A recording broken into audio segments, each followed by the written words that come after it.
ನಮಸ್ಕಾರ ರೀ ಎಲ್ಲ ನಮ್ಮ ಮುದ್ದು ವೀಕ್ಷಕರಿಗೆ. ಬರ್ರಿ ಇವತ್ತು ಉತ್ತರ ಕರ್ನಾಟಕ ಅಡುಗೆ ಮನೆಗೆ ಇವತ್ತೇನು ಸ್ಪೆಷಲ್ ಅಂತ ಹೇಳ್ತೀನಿ.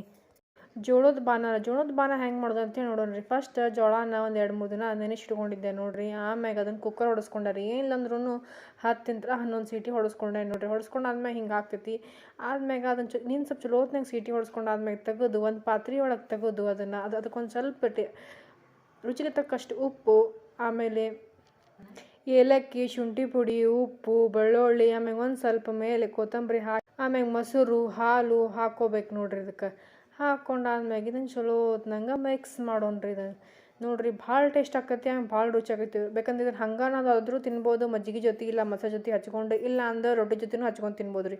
ನೋಡ್ರಿ ಹಿಂಗೆ ಬುತ್ತಿ ಮಾಡ್ತೇವೆ ನೋಡ್ರಿ. ಅಂದ್ರೆ ರೌಂಡಾಗಿ ಉಂಡಿಗತ್ತೆ ಹಂಗೆ ಇದನ್ನು ಬುತ್ತಿಗತ್ತೆ ಮಾಡಿ ಊಟ ಮಾಡ್ಬೋದು ನೋಡ್ರಿ. ಪ್ಲೀಸ್ ನನ್ನ channel like, subscribe, share, comment ಮಾಡೋದು ಮಾತ್ರ ಮರೆಯೋಕೆ ಹೋಗ್ಬೇಡ್ರಿ. ಬಾಯ್, ಥ್ಯಾಂಕ್ ಯು.